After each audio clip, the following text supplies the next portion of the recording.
What is up, guys? First Step Country here. Today we see Egypt from above at Cairo Tower.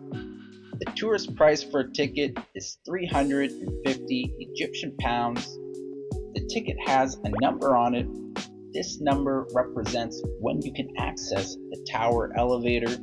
My wait time was around 1 hour. Luckily, they have a nice restaurant, strawberry juice. Yummy, yummy in my little tummy. Going up.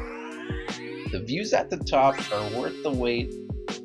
There is a time limit of how long you can stay at the top, but once they kick you out, you can spend as long as you want in the cafe one level below.